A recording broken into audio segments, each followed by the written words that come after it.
Dawn, May 17th, 1944.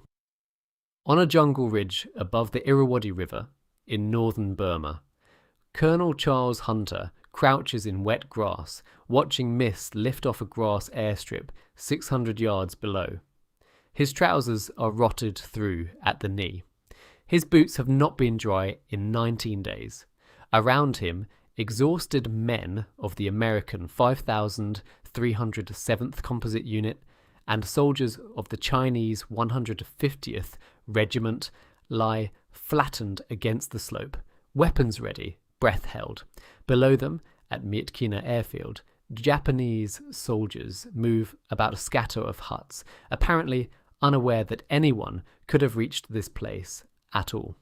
Cooking fires send up thin threads of smoke.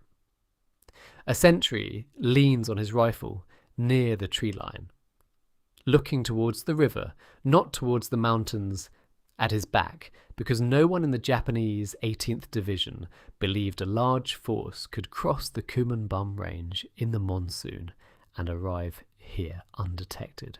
Hunter has just proven them wrong. He checks his watch. It reads shortly after 10 in the morning.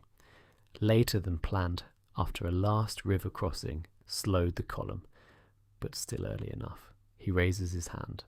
Along the ridge, roughly given the order, riflemen shift their weight forward onto their front foot. Some of these men have marched close to 100 miles through leech-infested jungle on a diet of rice and whatever they could carry, hauling mortars over slopes so steep that mules slid backwards down the mud.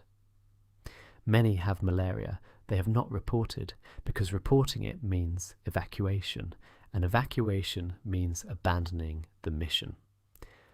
In a few minutes, this quiet grass strip, one of the only usable airfields left to the Japanese in northern Burma, will change hands, and with it, the balance of an entire campaign to keep China supplied and Japan's grip on Burma broken. To understand why a battered American infantry unit and a Chinese regiment are lying in ambush above an obscure jungle airstrip, one has to look at the map of Asia in 1944. Japan had seized Burma in 1942, severing the Burma Road, the last overland route by which Britain and the United States could ship trucks, fuel, and weapons into China. With that route cut, the only way to keep Chiang Kai-shek's armies supplied was by air, over the Himalayas, a route so treacherous that American pilots simply called it the Hump.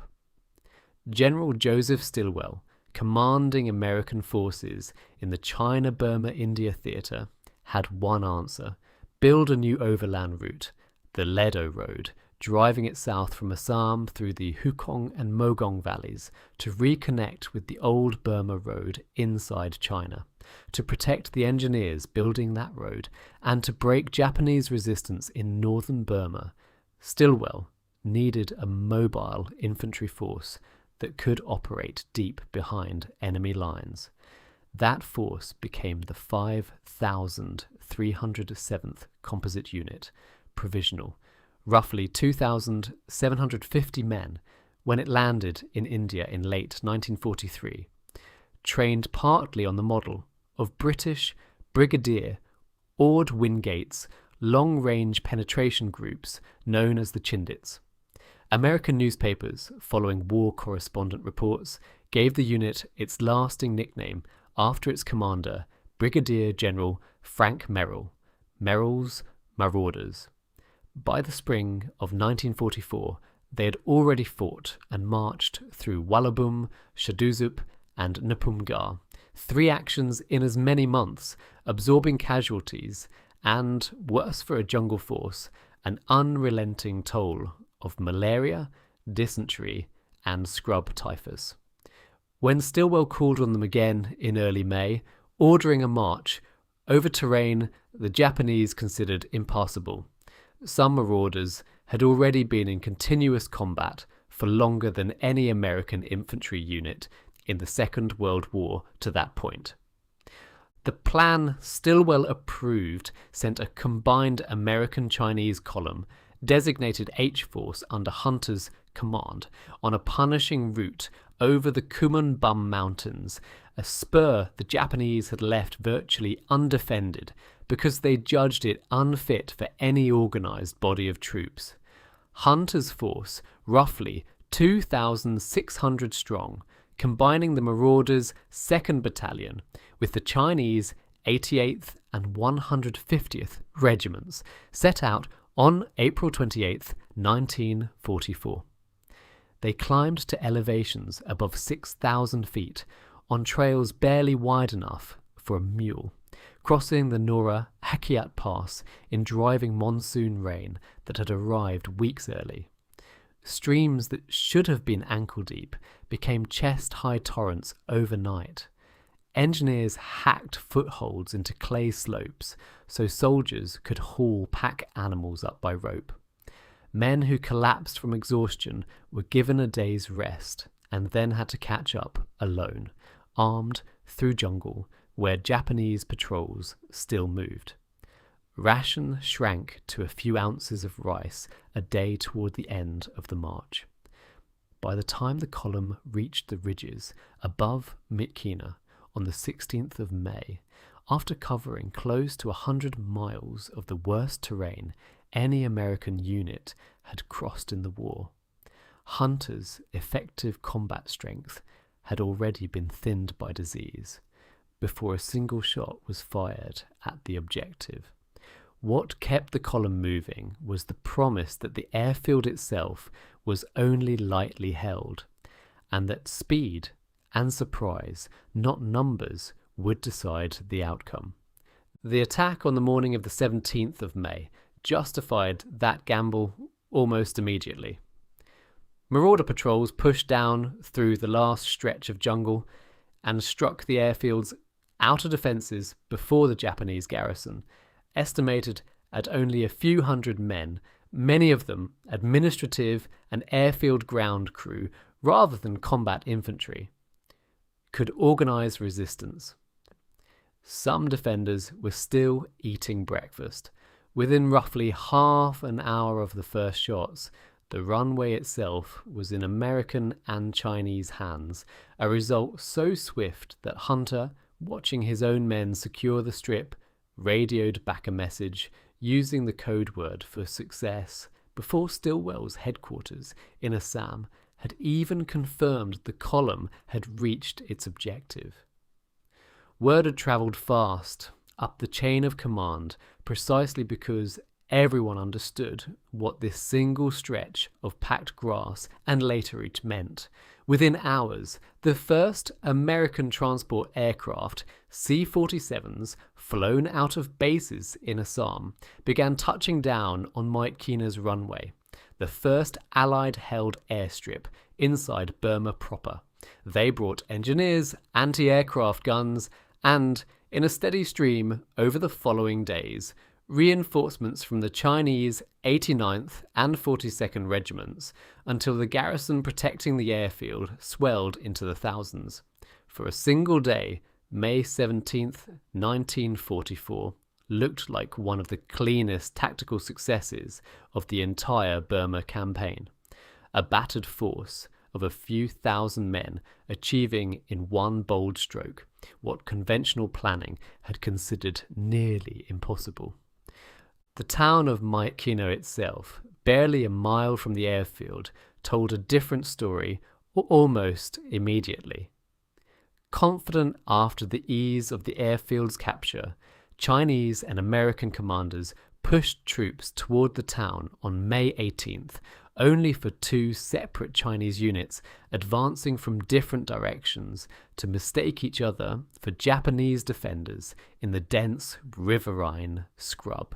The resulting exchange of fire, a tragedy of poor communication rather than enemy action, cost lives and, more damagingly, cost time, allowing Japanese Colonel Maruyama Fusayasu to rush reinforcements of the 18th Division into the town from positions along the Irrawaddy. What had been envisioned as a rapid follow-up assault stalled into a siege. American marauders, many already suffering fevers of 103 or 104 degrees, dug in around the airfield perimeter and along approach roads, while Chinese divisions attempted repeated, costly assaults into the town's outskirts. British and Indian units operating elsewhere in the theatre, notably Chindit columns still fighting further south around Mogaung, drew off some Japanese attention, but at Myitkyina itself the contrast was stark. A strip of grass taken in half an hour and a town of a few thousand buildings that would take 11 more weeks to fall. If this deep dive into a forgotten corner of the Burma campaign is interesting to you, a quick subscribe helps more than you might think and costs nothing. What followed the initial capture exposed the human cost hidden behind the airfield's swift fall.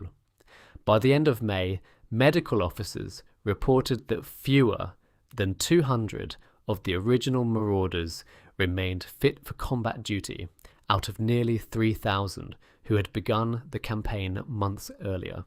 The rest failed not by Japanese bullets, but by malaria, amoebic dysentery, and a debilitating strain of mite-borne scrub typhus that killed men within days of the first symptoms. General Merrill himself suffered a second heart attack during the operation and had to be evacuated, leaving Hunter to command a siege his own troops were physically unable to sustain. Stilwell, under enormous pressure from Washington to show results justifying the Ledo Road's cost, refused for weeks to relieve exhausted units, a decision that provoked bitter resentment among surviving Marauders and would later draw criticism from official army historians. Reinforcements arrived piecemeal. Fresh Chinese regiments, 2 battalions of American replacement troops hurriedly formed from rear echelon volunteers with minimal infantry training, and eventually British Indian engineers to help manage the airfield's ballooning logistics. Daily supply flights into Myitkyina climbed into the hundreds of tons, transforming the captured strip from a tactical objective into one of the busiest Allied airfields in the entire China-Burma-India theatre. Even as the ground fighting around it ground into stalemate through June and into July, with rain, mud, and Japanese bunkers dug into the town's brick buildings, turning each street into its own small battle. The turning point came not from a single dramatic action, but from a change in command structure that acknowledged the original plan had failed. On July 12, 1944, President Roosevelt's headquarters and Stilwell agreed to bring in a new organization, the Northern Combat Area Command, to take direct control of the siege away from an exhausted and depleted Marauder leadership. Fresh artillery, additional Chinese divisions, and a coordinated bombardment plan replaced the improvised assaults of May and June. Engineers pushed forward saps and communication trenches street by street rather than relying on frontal rushes. Japanese defenders, themselves reduced to a garrison of a few thousand men, cut off from resupply and facing certain annihilation, began a phased withdrawal across the Irrawaddy under cover of darkness in the final days of July, moving out the wounded first and leaving rearguard detachments to mask the retreat. Myitkyina town finally fell to Allied forces on August 3rd, 1944, 78 days after the airfield itself had been seized in a single morning. The cost had far outstripped anyone's expectations in May.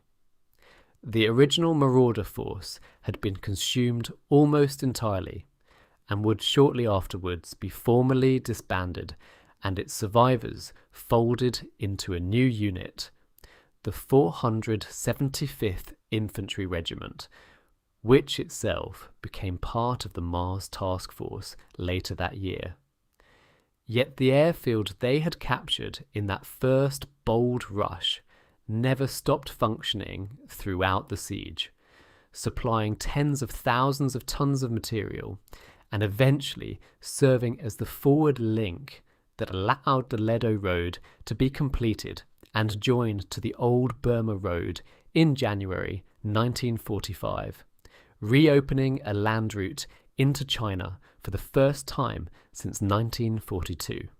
Military historians would later point to Myitkyina as proof of two contradictory lessons at once: that a small, exhausted force could achieve a genuinely stunning tactical surprise against long odds, and that seizing an objective is not the same as holding it.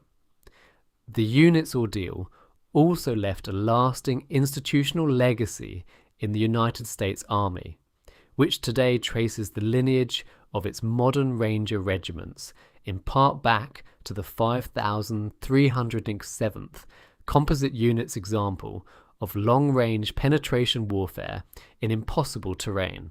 Stand again on that ridge above Myitkyina, not at dawn in May, but months later in August, and the scene has changed entirely. Where Hunter once crouched in wet grass, watching a sleepy garrison eat breakfast, transport aircraft now queue nose to tail on an airfield ringed with anti-aircraft guns, engineers, and hospital tents.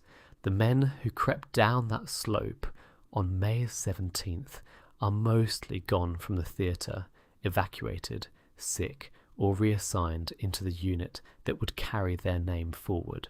What remains is the strip of packed earth itself, still receiving aircraft every few minutes, carrying the fuel and steel that will eventually reopen the road to China.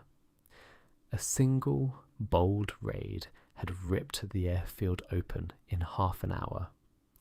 Holding what they had opened cost the men who took it almost everything they had left to give.